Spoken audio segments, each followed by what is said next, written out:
Lead us to a place.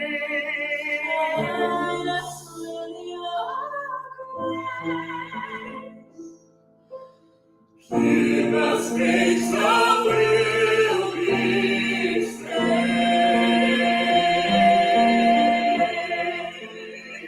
To the overwhelmed, senza più violenza, nunca dice spizia di speranza, nunca spira, nunca Vicino, simbolo di pace, di fraternità. Forza che ti dà.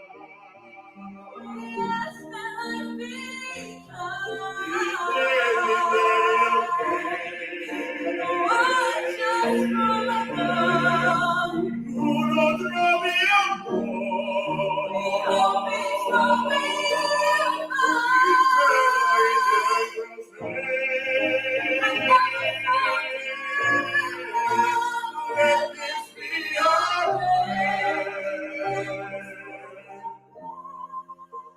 just like every child.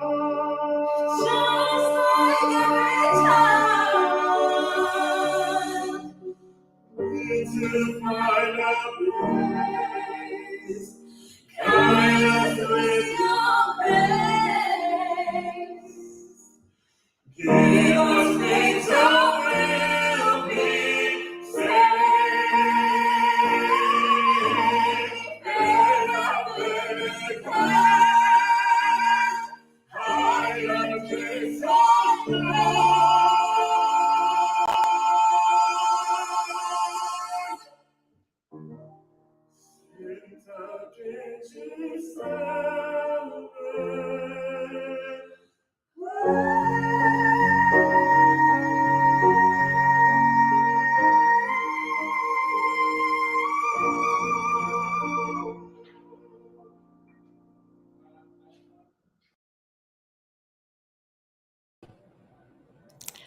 Good evening and welcome to CSL on the Lake.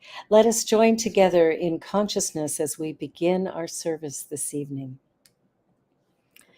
As I breathe into this moment, I accept and know that there is but one presence in the universe, one infinite creative intelligence, and it's fully present here and now as each one of us. As we gather together this evening, what I know is that something touches the very essence of life, expanding consciousness, awakening a divine spark of love and peace. And for this, I'm truly grateful. So filled with love and light, peace and joy, I know that today truly is a gift and a blessing. I receive it as such, and so it is. Well, welcome, welcome. And today I'm coming to you from the beautiful province of Nova Scotia, and I want to do the land acknowledgement for this land that I'm on today. So I begin by respectfully acknowledging that we are located on the Mi'kmaq, the ancestral and unceded territory of the Mi'kmaq people. This territory is covered by the treaties of peace and friendship, which Mi'kmaq and Wolastoqiyik people, and was first signed with the British Crown in 1725. I respectfully acknowledge their ancestors, their medicine, their language, and their teachings. And I'm grateful to be able to visit, for my family to live, to work, and to play here. We seek to always uncover the truth and to ensure that Indigenous ways of knowing, being, and doing continue. Today, we honor the Indigenous First Nations and Métis people across Turtle Island, for we are one. And we've got a few announcements. And the announcements today, first off, membership. So if you haven't signed up your membership, I invite you to do so. There's wonderful gifts of membership, the idea of belonging and connecting. And, we teach classes, we do workshops, and right now we're looking for a new home. So there will come a time when we'll be able to meet in person as well as online. So whether you're looking to, join together for spiritual counseling, to have prayer with someone, or just to have a loving community to hang out with, we are here for you. And signing up for membership just sets your intention to be a part of this growing community, and we really, truly welcome you. There is a class starting, and this class will be this weekend, Saturday afternoon at 2 p.m. Eastern Time, and it's Your Invisible Power 2. I did a workshop about a month ago. People really enjoyed it, but we didn't even begin to get through that book. So if you're interested, you can still sign up, and you can do that by sending an e-transfer for $20 to cslonthelake.com, or you can go onto our website and you can sign up there by just click give and go there and just say that it's for the workshop on the weekend. And hey, send us an email and we'll find a way to connect you to that class. Ongoing, we have prayers daily, 7 a.m. Monday to Friday in the morning, 9 p.m. weeknights, and we invite you to send your prayer requests in, and they will be included in those time slots and other times as well. And of course, all prayer is held in the strictest of confidence, so feel free to share. And I'm so excited.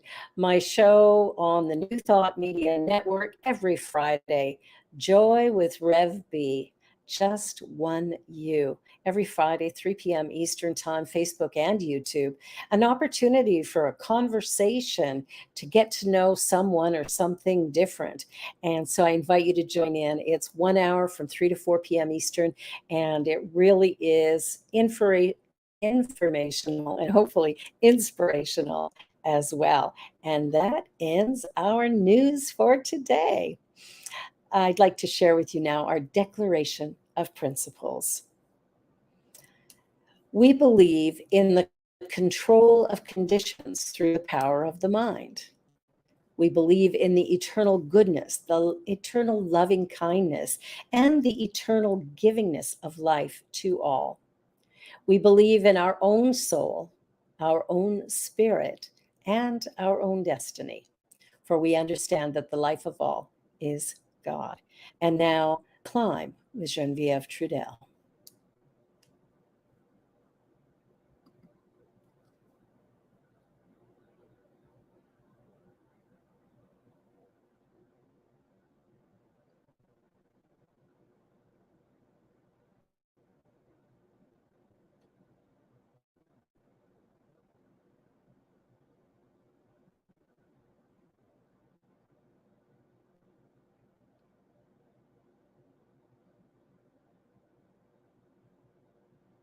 And as we wait for that recording to start, let us just know that this journey that we're on is really an exquisite opportunity to just simply be all that we were created to be. And today, as we talk about, the spice rack of our life, we're talking about emotions and feelings. I think it's going to be really intriguing. So I invite you to just sit back and relax, and hopefully we're going to have that song here pretty soon. Okay. I don't know where the song is. Well, maybe I should just start the talk then, and we'll play the song afterward. All right. So the talk today is, this month is about living everyday wonder. And tonight we're talking about emotions. And emotions and feelings, believe it or not, actually are a little bit different. So the emotions we're going to be talking about, throughout the will be fear, happiness, sadness, and anger. And I think most of us know a little bit about all of those. So emotions are neurological reactions to an emotional stimuli. It is a complex reaction pattern involving experiential, behavioral, and psychological and physiological elements. Whereas feelings, right? Feelings come from, we have one of those emotions, it produces a thought, and then that becomes a feeling. And we want to know there are a whole lot of feelings: happy, sad, depressed, angry, annoyed, determined, energized, inspired, agitated, delighted, certain, desperate, uncertain, upset, doubtful, heavy, dynamic, pleased, irritated, healthy, mad, charmed, tenacious, crushed, disgusted, upset, hateful, embarrassed, hesitant, shy, lost, critical, resentful, vibrant, strength, renewed, creative, optimistic. Oh man, I could go on and on and on. But when we take a look at our emotions and decide that we want to grow through them, we want to grow through these emotions, the growth comes when we allow ourselves to just be with it rather than trying to make it go away or change it or alter it. We just choose to be in the space that is there, knowing that that emotion is going to bring something into our lives, probably balance, and create something really beautiful if we can allow ourselves to simply experience it. Feelings and emotions are effects, conditional states of being. And we don't treat conditions, right? We treat the beliefs. Maya Angelou said, I've learned that people will forget what you said. People will forget what you did, but people will never forget how you made them feel. And isn't that right? I mean, how many times have we met somebody that just said or done something that was kind of sweet and interesting, and as a result of that we have felt inspired or absolutely ready to do something for, we would do anything for them because we have this really good feeling that has come as a result. And I know that these ideas of feelings, sometimes they're tricky. They pop up when we least expect it, and sometimes they're not the best. Sometimes they're kind of agitated or whatever. But instead of running from them, what we really want to do is face them with curiosity. Curiosity. And one of the things that I've often shared with people is anger, funny emotion. Um, Anger is always secondary. Anger is always secondary. Anger comes from something else. And it often comes from things like sadness or grief. It comes from disappointment or regrets. But that anger, when we really look at it for what it is, we begin to go a little bit deeper. And when we get in underneath it, we can begin to explore what it means to us or how it's brought us to the place that we are. And then it becomes a blessing rather than some kind of horrible, awful thing that we need to deal with or, you know, put up with. So again, and I just want to share with you a story because I remember shortly after moving to Toronto, I had a what I'll call a dark night of the soul. And it was a time of great and utter despair. I was lonely. I was angry. I was experiencing all manner of frustration and annoyance. And it was like I didn't know what to do. And loneliness was probably the biggest thing I was feeling. Here I was in a new city, and I knew a total of like two people, and it was hard. Anybody ever do that? You move to a new city and you think, hey, this is a great idea. I got $40 in a dream, and I'm gonna start a spiritual center. Woohoo! And then you look around some days, and the feelings are heavy and challenging and difficult. And if we can just sit with them, well, what I did was I listened to a tape series by Carolyn Mays, and it was called Spiritual Madness. And in listening to that, what I realized is if I would just be with what I was feeling, not push it down, not call it bad and wrong, not try to make it go away, but if I would just sit with it, then what could happen is there could be a break. there could be something change or alter, something different happen that would actually change everything. And it did. It was remarkable. Within 24 hours. Okay, now when I had done this in the past, it could take days, weeks, months, even years for me to get past whatever was going on. But in that moment, when I allowed myself to simply be with what was going on, what happened was it transitioned very quickly. And I was back to feeling really good and excited and delighted and ready to take on this new life I was starting. So we want to switch from that false narrative that we have that somehow, life is doing it to us, and begin to go into a place of going, you know what? Emotions, they're automatic, but they're temporary. Our feelings, however, they can linger. So we want to deal with those deep emotions first, and welcoming them actually helps them to change much, much quicker. So the key is really to stay aware of the thoughts and the moods and our overall disposition so that we can have a very healthy practice. Now, what we're doing, of course, is in our life here is we're creating, from the science of mind perspective, right? We're working to create a well balanced life that is inviting and warm and interesting and creative, and something that is, maybe fun and uplifting. Ernest Holmes in The Science of Mind wrote that in the well balanced person, emotion is controlled by the intellect. But in many people, there is conflict between the emotion and the intellect. So emotion uncontrolled produces chaos. Well, I know I've experienced a whole pile of that in my life, so I'm kind of done with that. I'd like to have a little more balance and a little more comfort. I don't know about you, but it seems, a little easier to deal with for sure. And Gary Zukov in The Seat of the Soul said that emotions reflect intentions. That's interesting. Therefore, awareness of emotions leads to the awareness of the intention. So if we set an intention, how many times have we set an intention and then somehow it doesn't come out quite the way we wanted?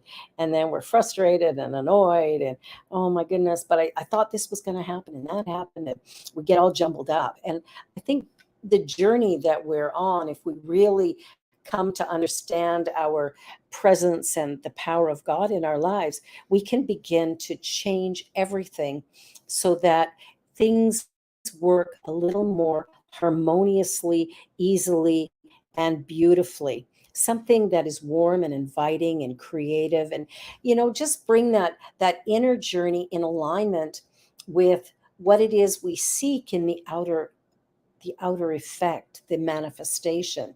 Because I mean, think about it. The world that we live in was created from an idea in mind. It didn't happen by accident.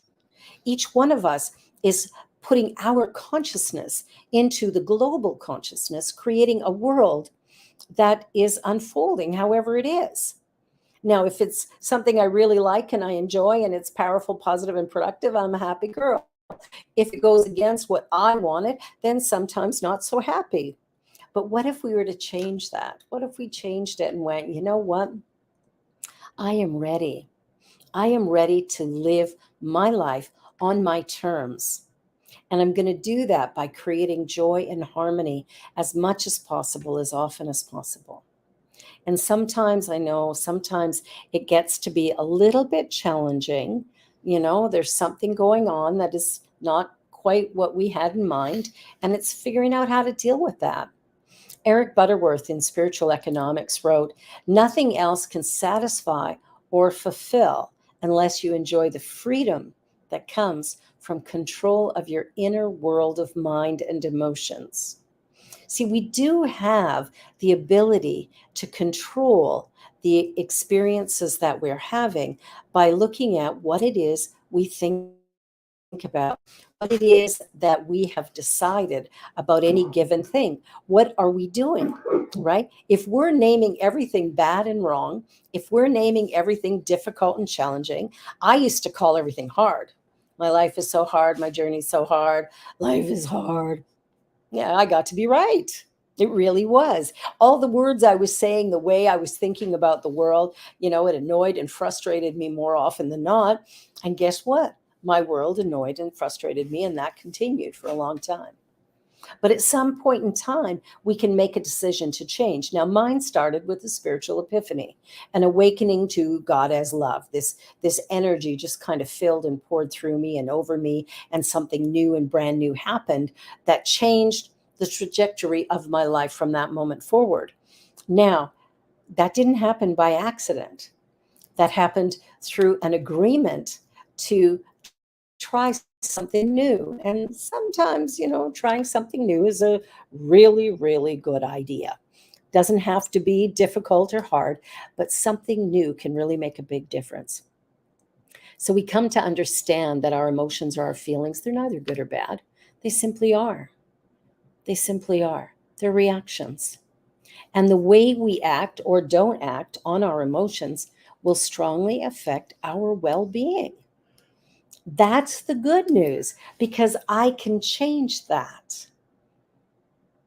So there's no aspect of our mental health that is more important to the quality and meaning of our existence than the emotions and how we experience those, use those, or allow them to color the life experience that we're having.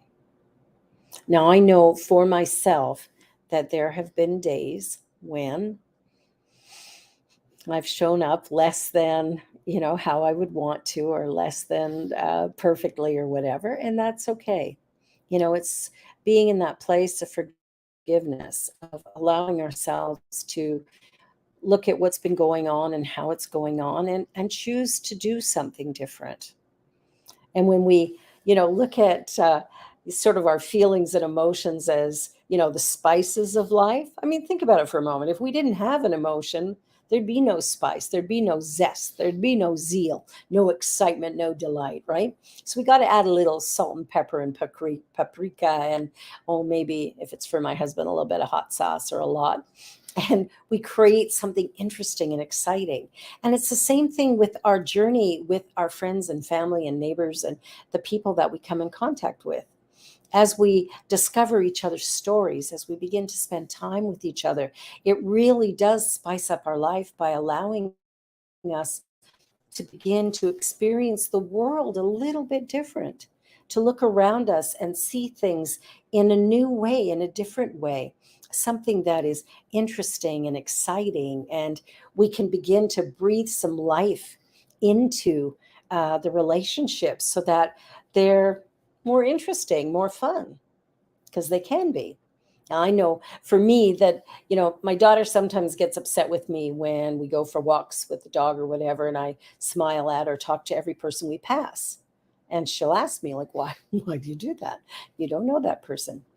And I don't know that person, but I do know that, especially through the last 2 years with lockdown, that it's really, there's something nice about acknowledging another human being, seeing them, whether we see them where they are, who they are, even get to know them, the opportunity of an exchange of a smile or a good morning or a good evening, there's something in that really does provide us with a greater sense of possibility, and it really changes things. It begins to feel better. I was looking at a story earlier as I was getting ready for this evening, and the story is that one morning, Lori awoke feeling deeply lost to her sense of purpose, more so than usual. And she was perplexed by this deep sense. So she prayed and meditated about it. She allowed herself to calm and then to breathe into it what it meant to feel lost and how it felt to her in that moment. And she was guided to pull out a book from the bookshelf, A Field Guide to Getting Lost. That's interesting, by Rebecca Solnit. So she calmed even more as she began meditating on Solnit's words, and these were the words: there's another art of being at home in the unknown, so that being in its midst instead isn't cause for panic or suffering, but it's at being at home with being lost. The confusion and fear lessened, and she surrendered more to the unknown. That sense of feeling lost actually dissipated. And I know for myself, I remember years ago going for a walk downtown, and it was winter, it was really cold. I worked at City Hall. And so I decided to take the path because I could get to Union Station. I wouldn't have to go outside and get cold.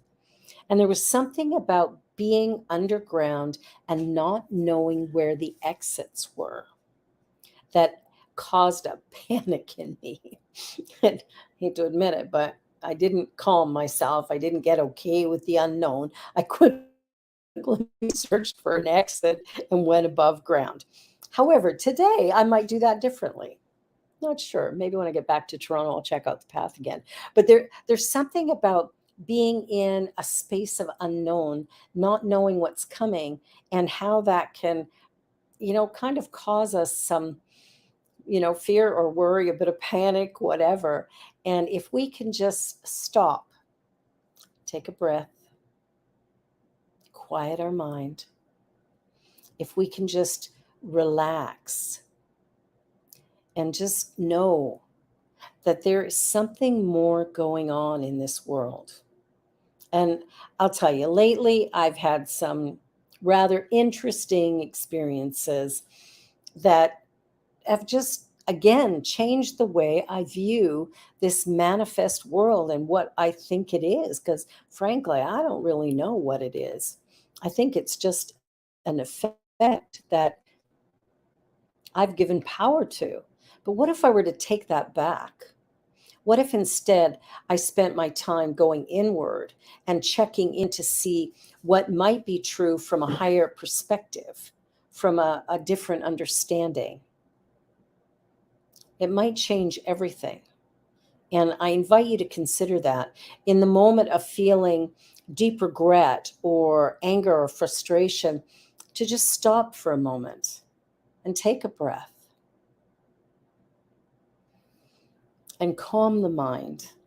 And instead of looking out here, look in here and just breathe. Just for a moment, just breathe.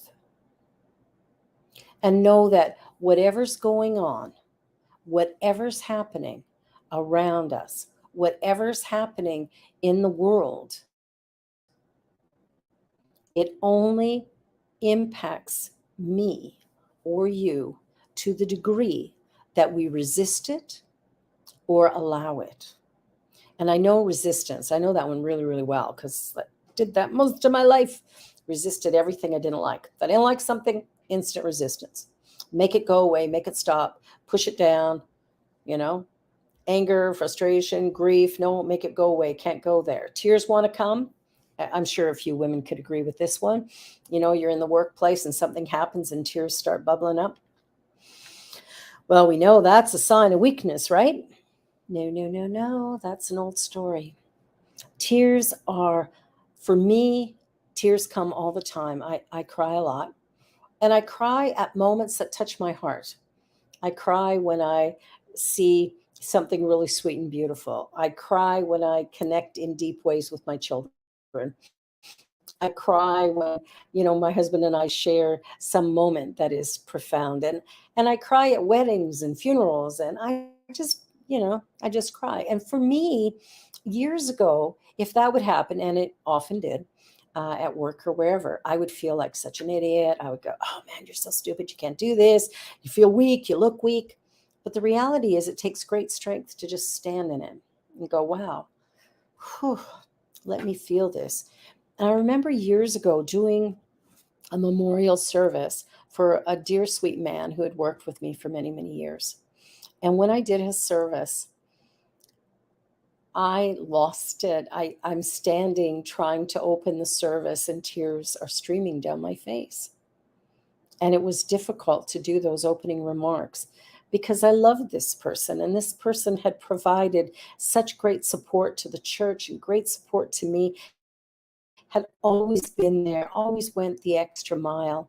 His wife was sitting in front of me, and I had done their wedding. And so there was just a great sense of how much I would miss having this individual in my life. And I was feeling a little embarrassed, and, trying to stop it and make it go away, and, managed to get through my opening remarks. And then I invited up his boss, and his boss was in tears as well. And he thanked me. He said, "Thank you. You made me feel like it's okay for me to have this emotion."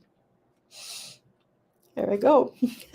So it was a moment of realizing that all we're doing is because we've loved so deeply.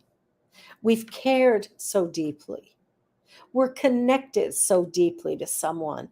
Of course, we're going to have an emotion if they're taken from our lives, and that's reasonable. So, as we're journeying along, let us be more forgiving of our own journey and our own feelings. Let us be more reasonable with ourselves as we experience, a moment of tears, or even a moment of great joy and excitement where we maybe get a little too exuberant. I've been accused of that on occasion. And when that happens, just let it be and laugh and play and be who you are. It's like the show that I do on Fridays, the Joy Show with Rev B. It's just one you. You are unrepeatable. There's just one you. There's not two of you. There's not 20 of you. There is one of you. And you are essential to the unfolding of the universe today. There's no one on the planet who can do what it is that you are here to do.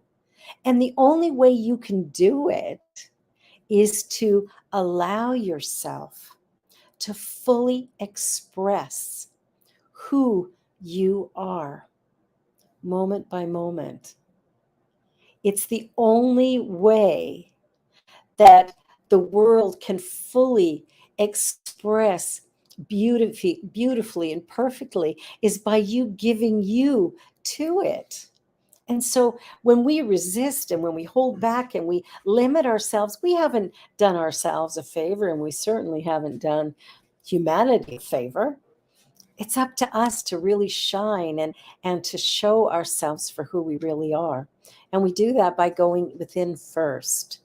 And just know that every time you reveal your true, authentic self, what happens is you've created an opportunity for someone else to may feel safe to do the very same thing, to allow themselves to shine.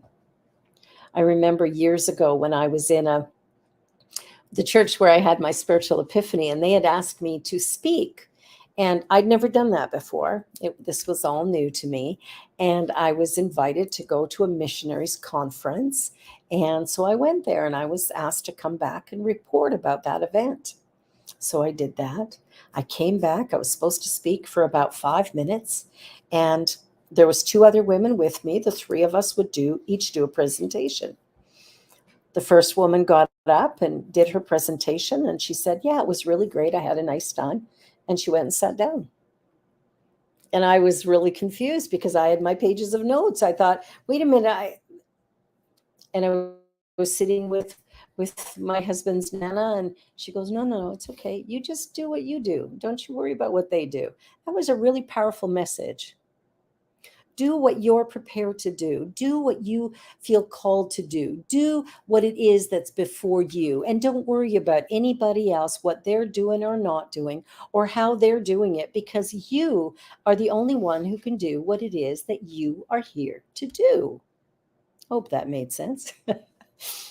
The second woman got up to speak. She did the same thing. Yeah, it was really great. Met some interesting people. And she went and sat down. So I was feeling really uncomfortable. I was new to the church. I was new to this group of people. And the teen group showed up that night, right? I don't know about you, but when it comes to a whole pile of teenagers, I just immediately go back to my teen years and think about the ways that I was judged or criticized or, mistreated as a teenager. And I'm looking at teenagers going, oh man, they're going to judge everything I say. But I stood up and did what I meant to do. So I'm standing at the podium. I've got my pages in front of me, all of my papers, and I start reading, and my hands are shaking so bad I can't turn the pages. And so I'm standing there and I speak. I read the first page, but then from there, who knows what happened. I spoke extemporaneously about the event and the people I met and all that I learned and the opening of my heart and the expanding of consciousness that occurred for me at that event. And when I went and sat down, everybody in the place was bawling their eyes out. Even the teenagers were in tears. And I didn't know why, because I had no idea what I had said. But something I said that night, something that happened that day, did something in that congregation that I have no understanding of even now. But I know that it's like I allowed the presence to move through me. And that's the journey. The journey is to just stand in who you are and allow your divinity to shine, allow your light to shine, show up in the world, because we need you. Not some, sort of suppressed part of you. We need all of you. We need that light to shine, that brilliance, that beauty, that magnificence, whatever it is that makes you uniquely you. The world needs it right now more than ever. So I invite you to feel your emotions. Allow those feelings, the myriad of feelings that can come up as a result. And just know that those feelings can be changed as we begin to speak about ourselves and our lives in a new way.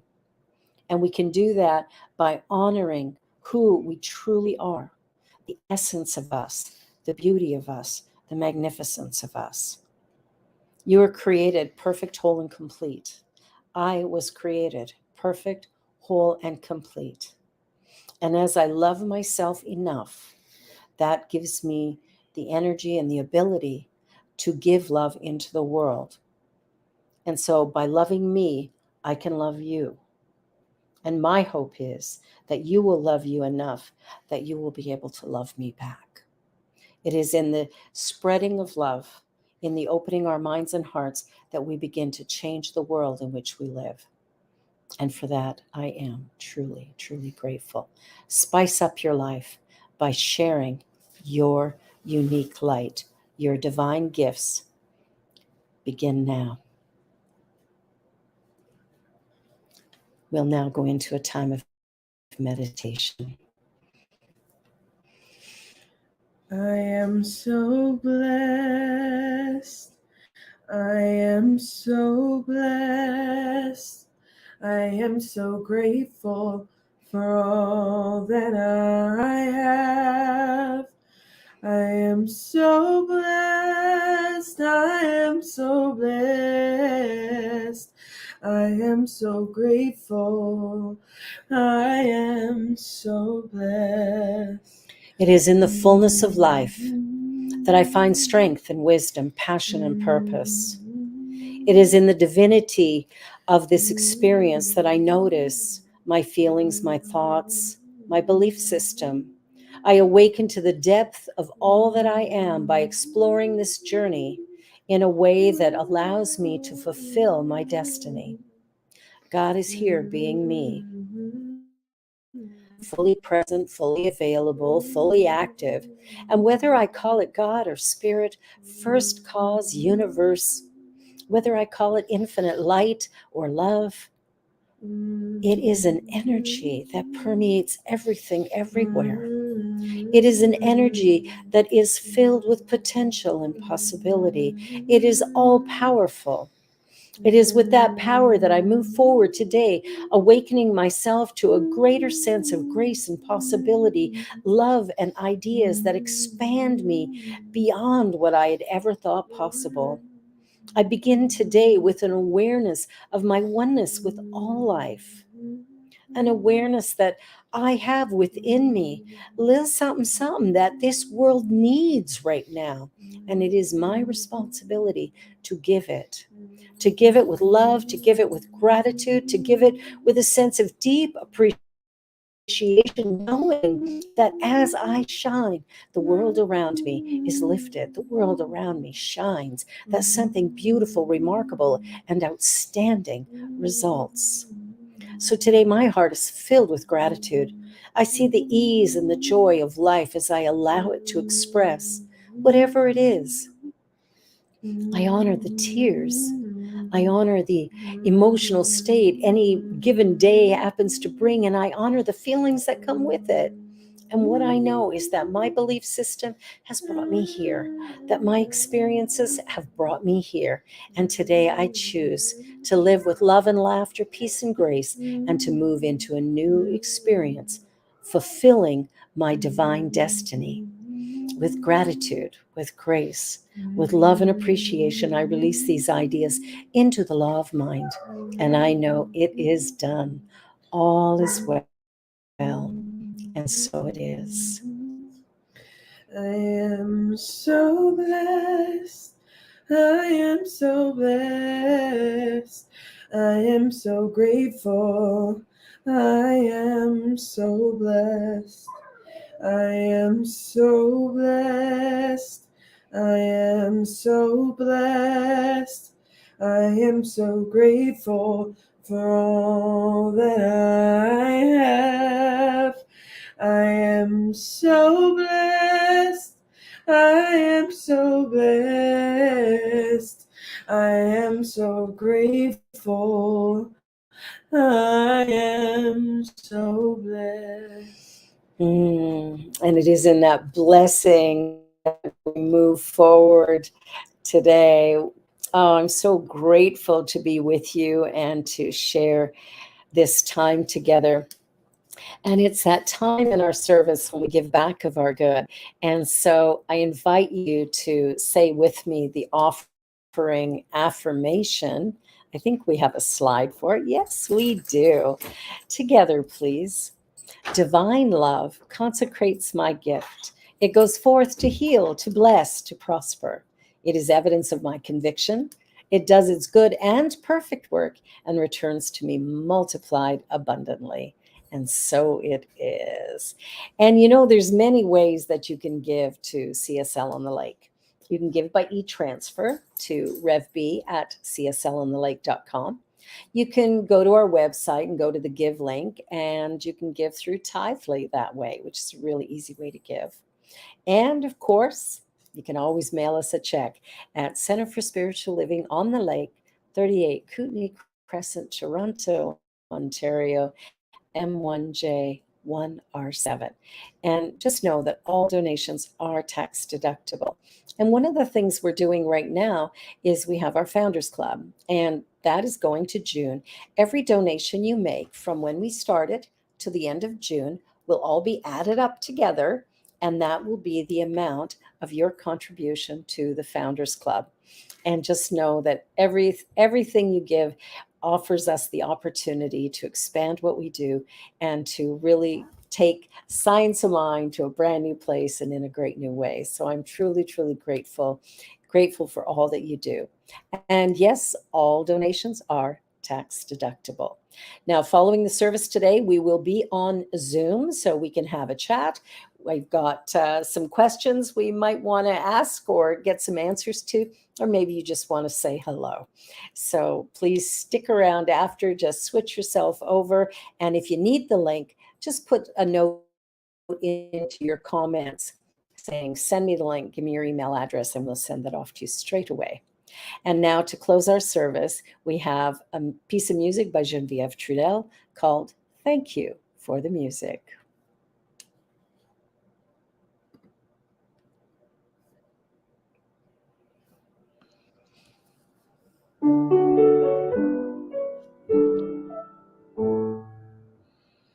I'm nothing special, in fact, I'm a bit of a bore.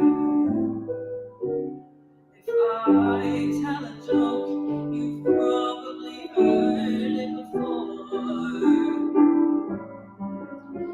But I have a talent, a wonderful thing, 'cause everyone listens when I start to sing. I'm so grateful and proud. All I want is to sing it out loud, so I say thank you for the music, the songs I'm singing.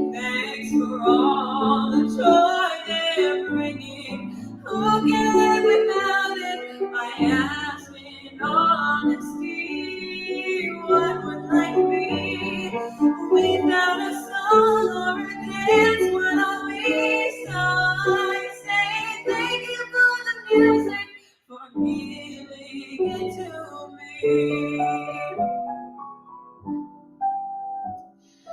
Mother says I was a dancer before I could walk. She says I began to sing long before I could talk. And I've often wondered, how did it all start? Who found out that nothing can capture a heart like a melody can? Well, whoever it was, I'm a fan. So I say thank you for the music, the songs I'm singing. Thanks for all the joy they're bringing. Who can live without it? I ask in all honesty. What would life be without a song or a dance? What are we? So I say thank you for the music, for giving it to me. I've been so lucky. I am the girl with golden hair. I want to sing it out to everybody. What a joy, what a life, what a chance. Thank you for the music, the songs I'm singing. Thanks for all the joy they're bringing. Who can live without it? I ask in all honesty. What would life be without a song or a dance? What are we? So I say thank you for the music, for me.